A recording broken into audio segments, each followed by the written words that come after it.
Yo, yo, yo, what it do? What it do? Welcome back to the show that is cooler and flyer too. A1 Forever Sports. It's me, Chris Tip Moore, back at you again. And before we even get this show started, let me get you with the intro.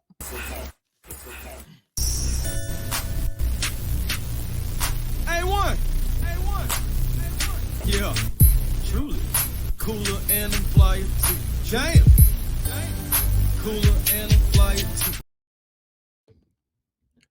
What's good, everybody? Welcome back to the show. It's cool and fly too. It's A1 Forever Sports, and I am Chris Tip Moore.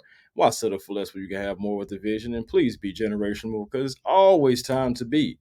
With that being said, man, I want to talk about these Atlanta Falcons. You know, we have roster cuts going on, and we also have the 53-man roster coming up.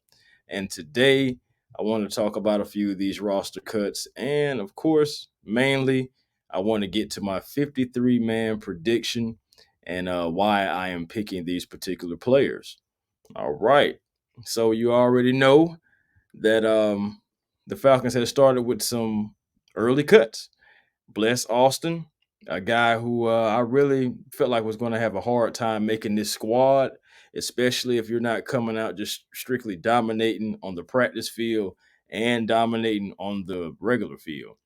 And I really didn't see a lot of Bless Austin after going back and watching tape and everything. I didn't see a lot of anything that he was doing to pretty much change the mind from any one of the studs that is currently on the Atlanta Falcons.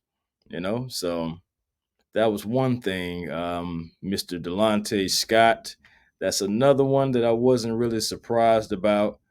I feel like other guys made better strides than he did, and of course, he did come along on the team a little late. So, with that being said, I really can't say, hey, yeah, I think Delonte Scott's going to make the team. Those two guys is just too deep. The rooms that they were working in too deep, and it was just I feel like no possible way to really get those two on the team. Now, Justin Ellis.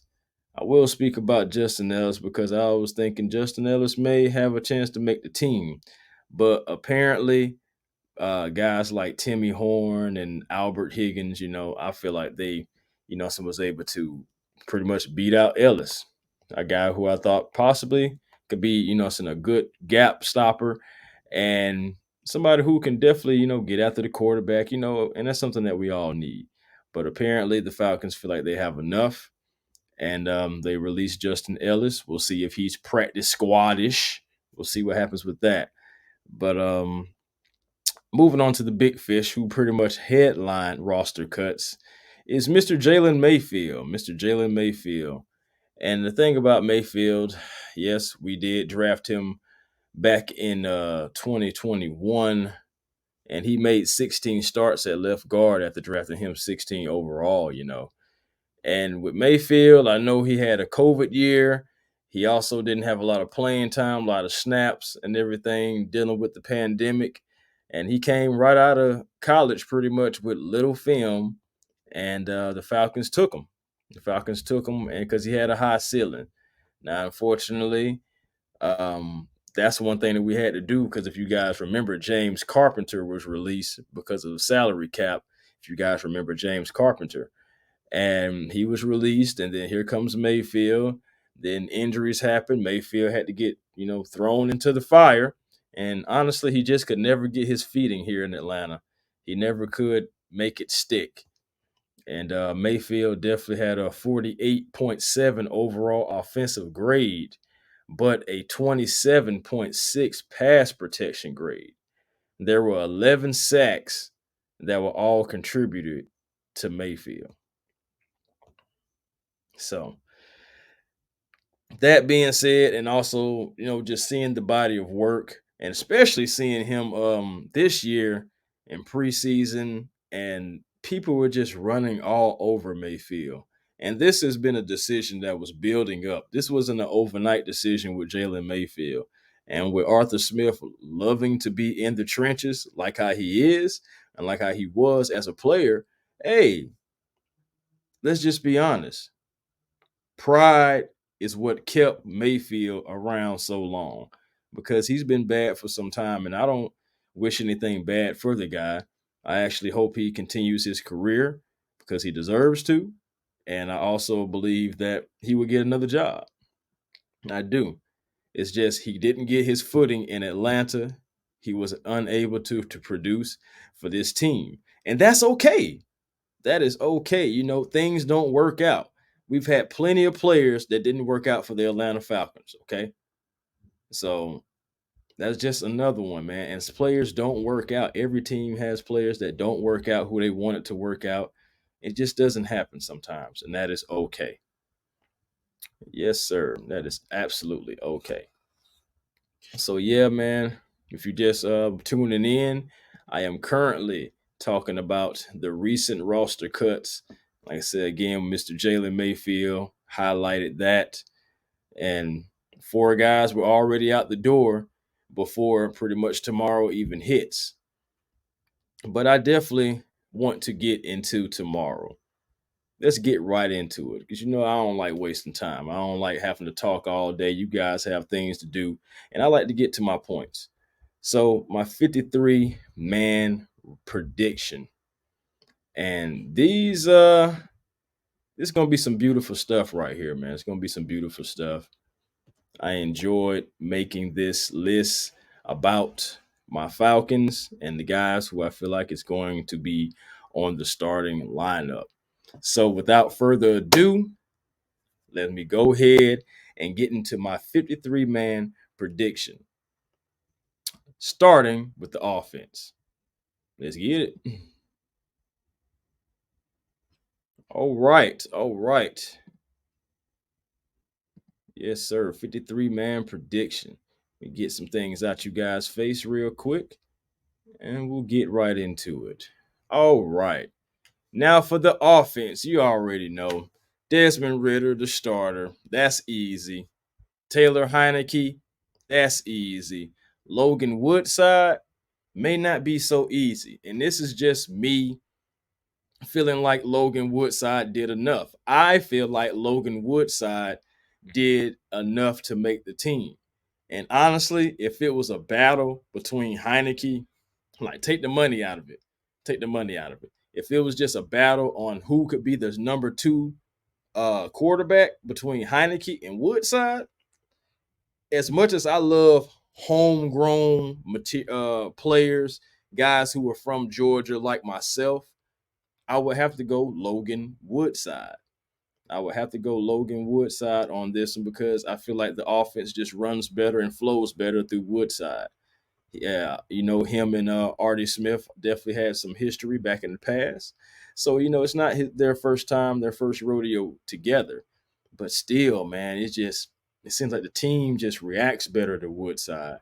And I believe that Woodside did enough to be on this team as well. And I also believe that Woodside was able to, what I'm saying, like produce. And Artie Smith is definitely going to be one of those type of coaches that takes advantage of the third quarterback rule, something that just was placed this year. As for running backs, and you already know the three-headed monster, Bijan, Tyler, Cordero. But Godwin Igabuke, I really like the guy, man. I think you can put him on special teams, let him be on kickoff return, and also be another running back. I have definitely seen other people who have left Godwin off their list, and it's understandable. There is no right or wrong answer, I feel like, right now, because we will figure out what happens tomorrow. So right now we're all guesstimating. And of course, Keith Smith being at fullback, as of course Keith Smith has been a staple. Keith Smith knows what he's doing. He knows the system. He just knows. So I believe that Keith Smith will definitely still be fullback and will be the only fullback when I think about that and talk about that. He will definitely be that. Let's move on to the next skill group. Boom. Wide receiver. We got Drake London. Wide receiver number 2, whether you like it or not, Matt Hollins. Kendrill Hodge. He was dealing with some soft tissue, but I believe that he'll definitely be there as he was there last year. Newcomer Scotty Miller will be on the team, speedster.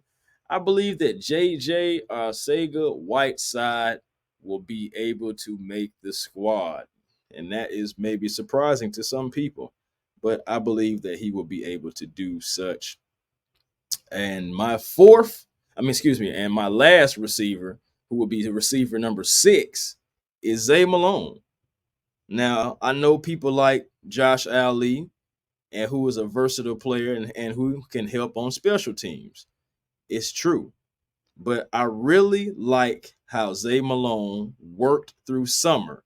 And I believe that he will end up on the team. And I believe that Josh Ali will end up on the practice squad. I think Zay Malone, I understand that special teams may get Ali over Zay Malone. But if it's me, I'm taking the risk on Zay Malone because I've seen things that he can do. He's fearless. He's not scared and he makes plays. And that's what I want. Playmakers. I don't want guys who are too big for the moment. None of that stuff like that. So I'm going with Zay Malone for my last receiver. Moving on to the tight end room, Kyle Pitts headlines with Mr. Jonnu Smith. I know it says Johnny there. Just a typo. Don't even sweat it. And you got Michael Pruitt, John Fitzpatrick. And I believe that Fitz, man, he is a big body, red zone target who can definitely provide you more. And he's younger. And he's also younger than Parker Hess because that pretty much would be the odd man out. Even though I know Arthur Smith is a Parker Hess guy. And Hess, he does a lot. Whether people realize it or not, he does a lot.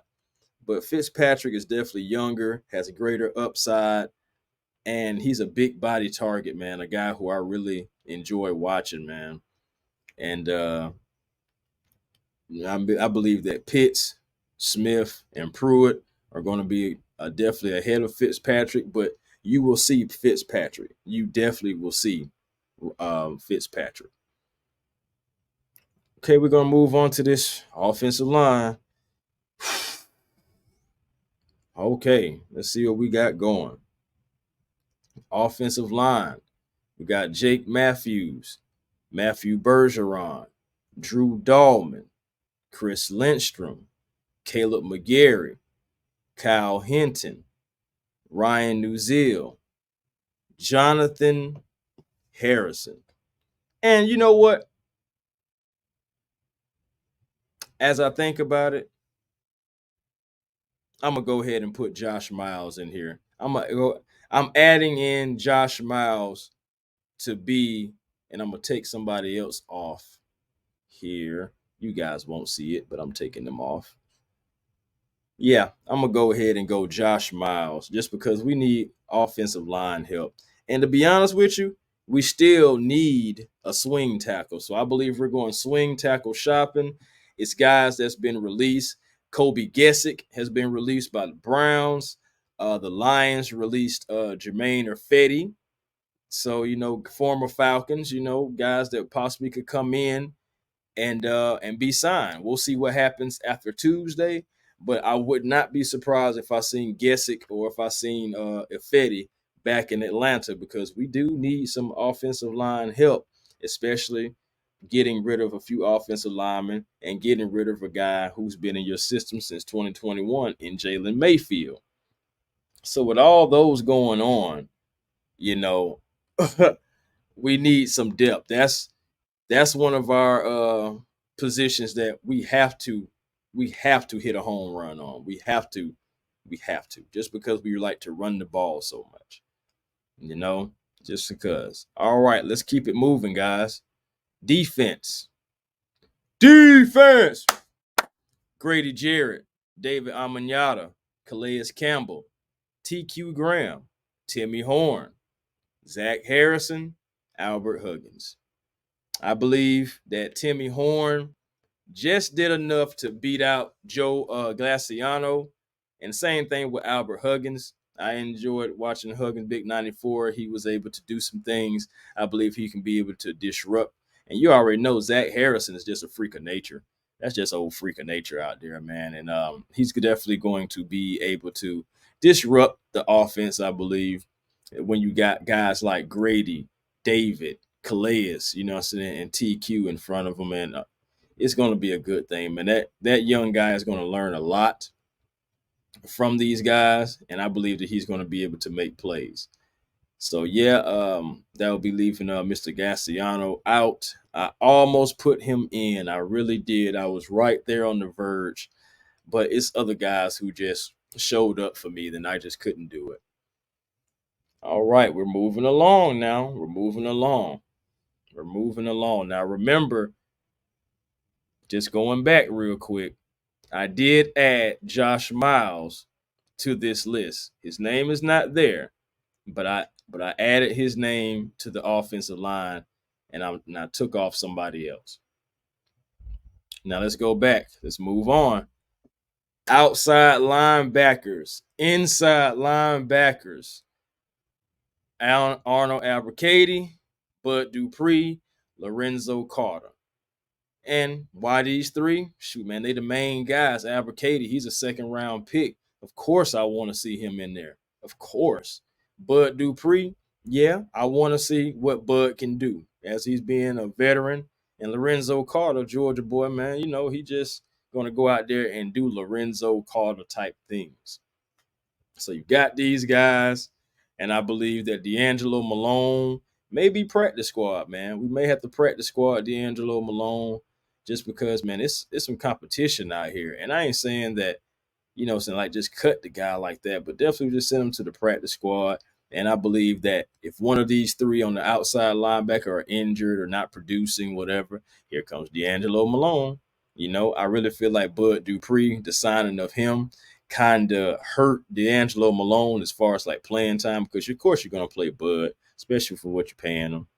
So I believe that hurt D'Angelo Malone a little bit, and it's a possibility. I know a lot of people say, well, not a lot of people. Some people say that he doesn't fit the scheme, and that is still yet to be seen. I would like to see more of Malone before I want to just be like, all right, yeah, he probably just don't fit and everything. But inside linebacker, you kind of already knew the trio for this as being Ellis, Anderson, and Landman.